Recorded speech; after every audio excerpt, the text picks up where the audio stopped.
We're EarthForce. We are a national nonprofit and the home of Environmental Action Civics. In field chats, you'll hear research-based, actionable tips and inspiring stories of youth-adult partnerships that empower young people to become environmental decision makers. Thanks for tuning in. Let's get started. Well, we are here with Rochelle and Xavier to talk about their projects, their students, and how they are using environmental action civics in their work. So we can go ahead and get started with some introductions. So Xavier, why don't we hear from you first? Sure. Good afternoon, everyone. Xavier Fazio. I'm a professor of science and environmental sustainability education at Brock University in Ontario, Canada. We're about 25 miles from the Niagara Falls. And you want to jump in, Rochelle? Oh, am I next? Okay, yeah. Sorry. I'm Rochelle. I'm an educator with the District School Board of Niagara, and I've been teaching for a while now, but mainly in the grades of 6, 7, and more recently this year, 8. And yeah. I guess the best way to describe my focus has always been a passion for environmental education since I was a high school teacher a long time ago. But more recently, I had a research grant where I was able to explore a topic which I found really lacking in terms of the research, which was looking at how the school communities are engaged with school curriculum, and particularly the teachers and students. And I attended a speaker series that was being hosted by another faculty member, and there I heard a familiar voice because I remember Rochelle from years before when she was here at the Faculty of Education, and she was talking about how she was engaged in a particular project with her students, looking at schoolyard gardens and how that links to Sustainable Development Goals, the UNESCO SDGs. And I thought, wow, I was already working with schools, elementary and secondary schools on my research project. So I said, why don't we see what's happening there? And I literally contacted Rochelle. I said, hey, Rochelle, remember me? And I said, you're doing some really neat things. And this was towards the end of the academic year for them. And I said, can I come and have a look? And that's how our research practice partnership began. And she became a participant in our research project. And that was almost 2.5 years ago. So certainly been productive. Yeah. That's actually so great. To think about how long actually. Yeah. Like I'm thinking about that first meeting we had, and it was actually a while ago now that I think about it. And a lot's changed since then. Absolutely. Like a lot. So yeah, just to kind of build off of that, when Xavier first talked about a collaboration and just a research partnership, I was still in the beginning stages of our garden, and I always start with, like what Xavier said, the United Nations Sustainable Development Goals. They're really at the forefront of most of what I do and what I want my students to be thinking about. And then from there, so we had a very tiny garden at the beginning, and it was only about, I think it was 4, 5 raised garden beds. And so Xavier came out, saw that in action a little bit. And then from there, the next year, he really started observing and documenting our garden expansion. And that was kind of the first beginning phases of Xavier's involvement with my student action projects. And that was a smaller project, but still quite large. We had a grant from TD, and we were able to expand our pollinator garden and add more native plant species. So my students did actually a lot of work with the EarthForce action model and trying to decide themselves what they wanted to plant in the garden, and purchasing the plants and everything was really their choice and their decision. And then what's really cool about our garden, because we're up to now, we've expanded it twice, and we're up to 11 garden beds now. So it's getting quite large. Yeah. And 3 of those garden beds are really focused on native plant species to our area. So it's not just edible fruits and vegetables, which is great, but we're also trying to bring back biodiversity on the property because there's really not anything. It's a big field in our back. So it's been nice to have that nature for students to study and explore. So we've expanded it a couple times since then. And what's really kind of then flourished from all of this is looking a little bit more closely at what we can be doing with the edible produce as well, and addressing food insecurity in our area. So I'm just going to take a sip of water. While Rochelle's taking a drink there, so one of the things that we began to see is when I proposed the collaboration, and Rochelle was certainly invested in it and really wanted us to have a look at what was going on with her as well as her students and, of course, the school community. I think we started to build off each other in terms of that collaboration. We started to see opportunities for not just the research, but that she began to expand her pedagogical perspective as well as her curricular perspective and her community perspective, and that helped lead to that sort of fantastic growth in her projects and expanding it to different projects from the school garden project, of course, to the Fresh Falls Market as well, which happened the subsequent year. So it was really a building process, and it was amazing to watch from an outsider's perspective, because I was able to see that sort of growth and change in terms of Rochelle, as well as how the school adapted to the projects. Let's put it that way. And that adaptation process is an important research finding. Very much so. Mine. Yeah. So, and maybe Rochelle, you want to talk a little bit about that evolution and how you went from a small little garden to that Fresh Falls Market. Yeah, I would love to hear, Rochelle, from your perspective, that, like how Xavier said, that pedagogical shift. Like, can you visualize yourself as an educator a couple of years ago then, and how you're seeing your work now? I think I've always taken an interdisciplinary approach to education, but I feel like I've gone within the past 3 years a lot deeper with that approach. So it's a lot easier for me now in my career to not see disciplines isolated and to really break down those barriers, so that when I'm teaching and planning and assessing, I'm looking at so many different things all at once, but then it makes learning really authentic for students, and it resembles the real world when they're learning that way. So for instance, like when we really launched our big project this past year, which was the Fresh Falls Market, when I was starting to think about what curriculum I wanted to tie into this market project, it of course was going to connect to the UN Sustainable Development Goals, but then branching into, like, more specifically we call them expectations. Standards is, I believe, the US term. But I even consulted Xavier quite a bit on this, but we found a lot of connections to health, language, especially digital literacy. And I'll go into that a little bit more in detail. We looked at geography because there's a lot of connections with climate change and science, of course, science. So yeah, it was really great to see how one action project and just a little idea about a project can have so many connections right off the bat as an educator. And I think sometimes it's really hard to slow your brain down when you get that first little idea, because you want to just start planning everything. And you need to take a step back and let the kids plan and have a voice in all of that. So I think that's been like a bit of and I still struggle with it, because I just want to, like, get all my ideas out and have the whole thing ready to go.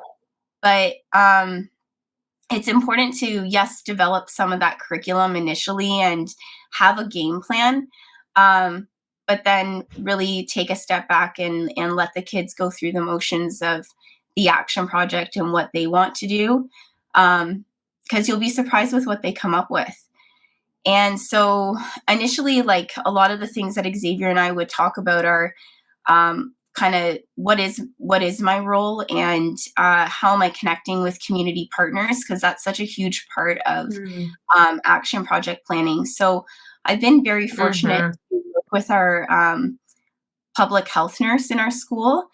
And so the nurse and I have had a really great working relationship, and she had at the time last year quite a few hours to devote weekly. So we started to think about, because some other schools were starting to launch some low-cost produce markets. So we were thinking maybe we could bring this to my school.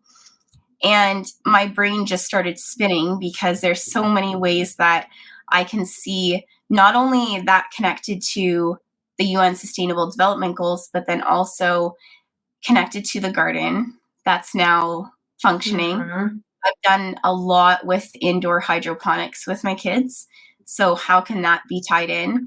And you're just bringing in all of these things that we're already doing, but now you have a platform, which would be a market, to really get produce out to the community easier. So I had so many ideas kind of spinning about, well, why are we doing this? What's the purpose? How does it connect to curriculum? But I had to slow down and let the kids dig into that research. And it was really fun at the beginning, because we really just started to collect data from the community. So one of the activities Xavier and I actually planned was doing a Google Earth map activity. So the kids actually pinned on Google Earth all of the different health services in our local area. And it was really surprising, the data we collected on the number of fast food restaurants just locally within our area.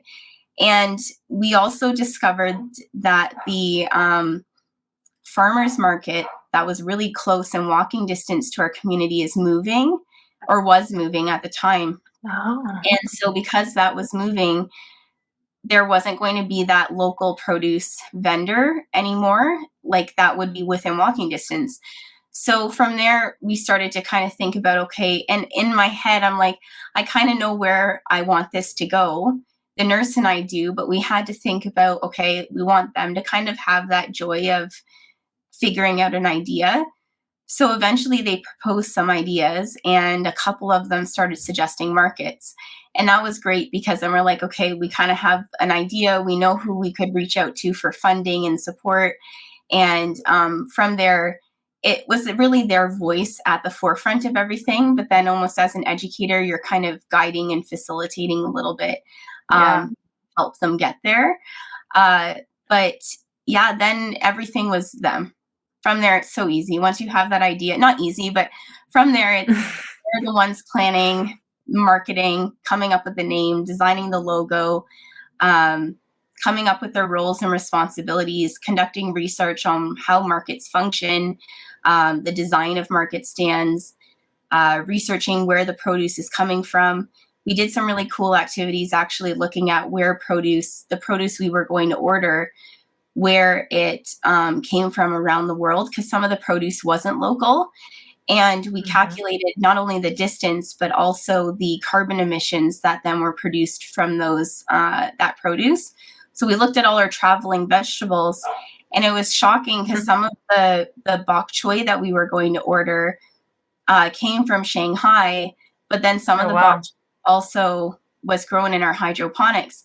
So the kids had a really cool comparison to see the difference between greenhouse gas emissions just from the traveling of produce, and like how locally sourced produce can really take action towards climate change. So that was just one of the like lead up activities that I helped facilitate. But yeah, and then the Fresh Falls Market was really born, and we ended up launching it in January, and we ran, I believe, 6 markets last year, and the kids were that's so great. We're the ones on the forefront of everything the day of the market. So families were able to, through our school online purchasing system, buy a bag. Families could buy a bag for $5. So it's really affordable, and they would get around 8 to 10 pounds of produce. Wow. Yeah, it's a lot. And we supplemented that with a donation each month from United Way, which was fantastic. And it ended up allowing us to purchase a little bit extra then per bag. And I would say about 25, we would usually get about 100 orders per month. And about 25% of those, maybe a third, were pay it forward. So a lot of families just received the bag as a donation to, and we let teachers have a voice in helping with who they think could use that bag. But yeah, it was really fun. The kids were running their own little business, and they still do it. We still run the Pulse Market, and it's been taken over by my current class right now. And some of them are repeat students from last year, which is nice because they can kind of mentor the other students. But yeah, it's been a really, really, really fun experience and very authentic. So they've been able to really see how their health, their science, geography, math, there's been a lot of financial literacy looking at rates and unit rates and how all of that is just connected in one big project. So, yeah. Wow. Congratulations. Yeah, that sounds so cool. awesome, Rochelle. It's story. so cool to hear you talk through that process of starting out with that map with your kids and then letting them take on the responsibility and the decision making and ultimately the celebrating and ownership of this project. And like, I can hear you as you're describing it, how not only the project has been blossoming, but your students as well. And that's really coming through in your stories. So yeah, congratulations. Thank you. Thank you. Yeah, it's been really, really, really, really fun. Definitely a highlight of my career. And I think a highlight for a lot of my students too. So yeah, we celebrated quite a bit because we entered it into the Our Canada project through Learning for Sustainable Futures. And that was really fun. My kids got to attend the award ceremony. They got to present. Some of them got to speak in front of Canada-wide schools. And and out of over 350 entries, we ended up placing first, which was awesome. Wow. So it's a non-for-profit group that promotes sustainability education across Canada, and Rochelle and her class took the initiative to put their project forward, and they finished first place and got a little bit of money, which is awesome as well. And again, it just shows and highlights the type of project. And I want to go back to that interdisciplinarity, which was, I know Rochelle's always had a passion for that, but to make it happen in a school is hard, right? Because of the standards have to work well. You have other responsibilities like grading and reporting, and how do you fit that together? And that really speaks to the skill of doing that, but also trial and error. And that's sort of that professional learning process that, you know, you begin to see opportunities within the standards where maybe you didn't see it before. And you also help have the students lead some of these things. And then that gives you, I guess, a bit more opportunity to say to, you know, administrative staff and other teachers who are maybe not, you know, I wouldn't say on board, but maybe don't quite know how you're figuring this all out, and you see how it works, and then you see them actually doing it, plus learning the standards at the same time and realizing, yeah, you can do this. And so that project management that Rochelle exhibited was exceptional. I mean, to put it all together.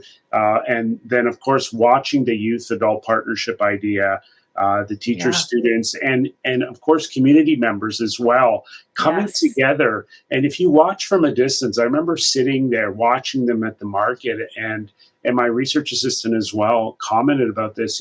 It's like this, everything blurred all together. You almost couldn't tell. Like, you knew they were younger and they were the students, but you almost couldn't tell who's where and who's doing what. And it's just this community of people working together. And I think that's a beautiful sign to show that the complexity, but also that community that was built.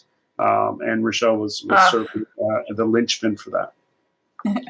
We were talking about that so much in the last cohort of trainers learning EAC for the very first time, about the blurring of roles between student, learner, teacher, educator, facilitator, that whole spectrum of people, whether they are adults or young people, really becomes a really fluid situation when you're going through something like that with your students. And it's really cool to hear you illustrate that.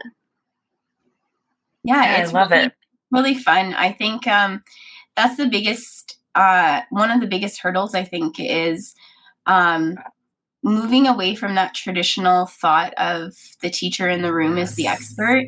And there's been so many moments, just even in other projects, especially with like technology with kids. I think that's a really good example is you don't have to be the expert in the room to or even know the technology better than your students or the topic or whatnot. Like it's so fun as an educator to explore topics with your kids and not feel that pressure of having to have all the answers on the spot and discovering them with them. Yes. And there's a balance to that, right? Like there are times when you do have that that background knowledge, and it's still important to build that for yourself prior to entering into an interdisciplinary unit. Like a lot of background work did have to happen related to how am I connecting this to the UN Sustainable Development Goals? What is food insecurity? What does it look like locally in our community? Like I had to look into a lot of that stuff myself, make sure that I fact check things before introducing it to my students, but then you can really just let them continue exploring and you'll discover stuff together. Yeah. That's such a great illustration of youth adult partnerships. So what have you seen, like you mentioned this a little bit, but like what's their experience? Like how are they coming out and what are you hearing from them that's maybe different from what you would hear in a normal classroom? What are their reflections? I think like one of the biggest things that they enjoy is the experiential learning of it. They like that it's different. It's not sitting in a desk. It's something that's very hands-on. A lot of kids love that project-based type learning. The other really cool thing about doing projects like this is that there's so many entry points for kids to participate in a different component to the project. So I had kids that were super excited to be at the forefront of the market, handing out the produce, helping fill the bags, working with the nurse. But then I had kids who weren't as interested in that and just really pumped to make a video commercial. And they could do their own version of marketing and that digital literacy component, but from behind the scenes. And of course, we kind of encouraged them to take risks with different roles and whatnot, but it allowed them to kind of have that expert role within it. And that was really exciting for a lot of them because like we had a student who was very artistic digitally. She was the one that was designed our market logo, which was really fun for her. So there were a lot of different points for them to kind of shine and have that moment within the project. So I think that was probably the most fun for them, was just finding like where their contribution was. And then a lot of them enjoyed purchasing bags themselves and just being a part of the initiative themselves. A lot of like the extra, if we had leftovers, they would always be so excited, my class, to take home any of the extras. We would cook with some of the extras and embed that into our other programming. So it was a really fun project. And some of the kids from last year still come and ask if they can help out during breaks when we're running the market. So they can jump right in, even though they're not in my class. So yeah. That's so great. I have like background in food security and food education. And so I recognize and just love to hear about young people engaging in the food system. It's such a powerful place to access so many different points of like health and culture and environment and all of these things. Just huge props. I was going to ask.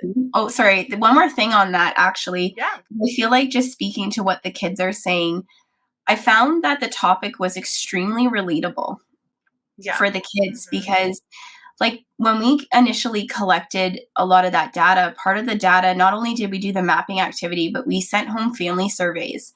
And a lot of the data that we collected from the family surveys prior to launching the market indicated that the biggest barriers to purchasing fresh produce was cost and distance.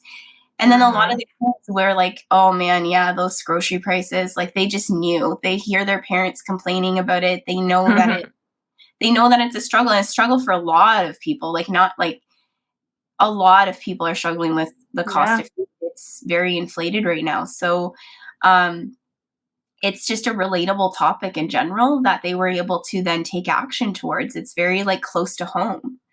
Yeah. Well, and we talk about that in environmental action civics. One of the key pieces is like working on a local issue that's meaningful to you. And food is something that is relevant to everyone's life, right? And so that is like something that can be very local and very environmentally focused too. So Yeah, I really like the evolution from the schoolyard garden, which was a really tangible product, project, right? And everyone could see, but there's some limits to that. For example, during the summer break, summer hiatus, the students are not there, the teachers are not there, and Rochelle can talk to you about having to go in and water the garden and all that. But you start, things become a little fragmented, right? Whereas the food was one of those topics that everyone related to, whether it be the cost of food, availability of food, the quality of food, and then connecting that back to the local environment, and also looking at some of the implications for transportation, et cetera. It was a great topic.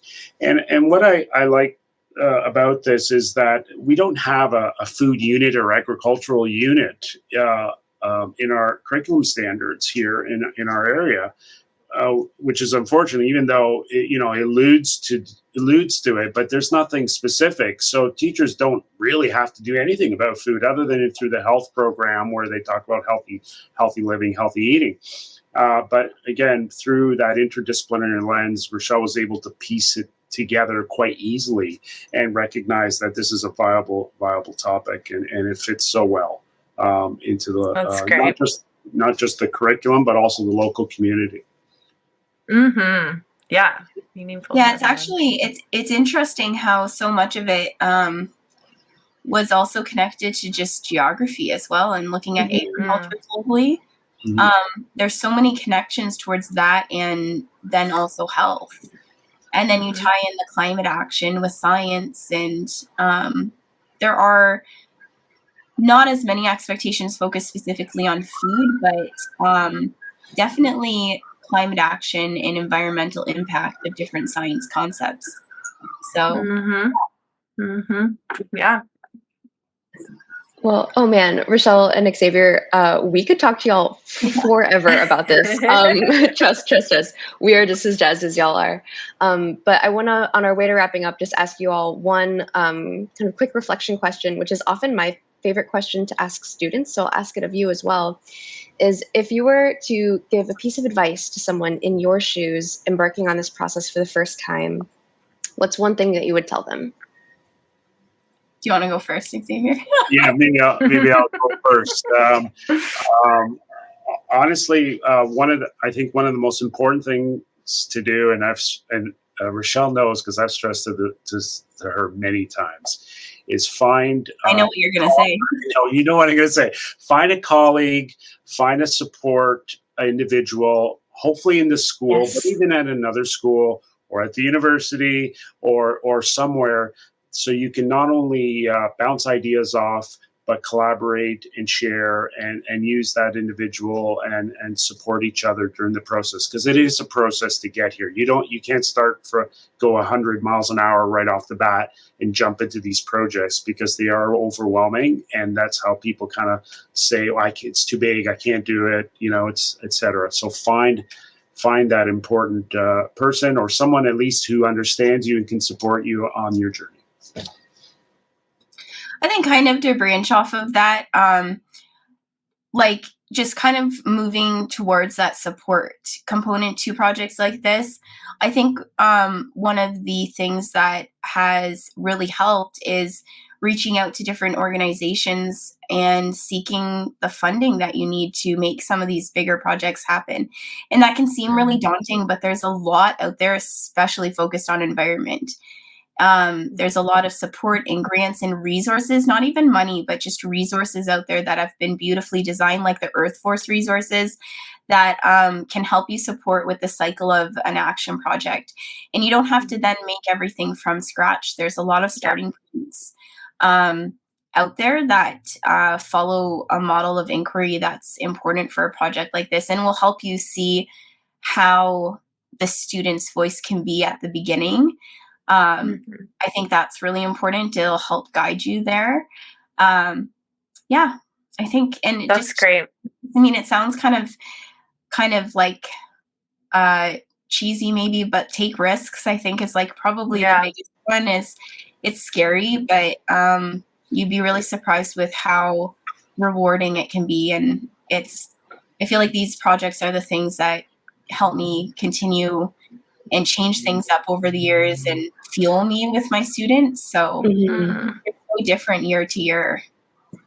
I love that so much. Take so risks, good. trust the process. Yeah. Yeah. And you also were willing to like not have all the answers and to approach learning just a little bit differently and recognize the input of the students and the value in their voice and their work and the power and such that they have. So huge props to both of you for this work. Incredible. So fun to hear the stories.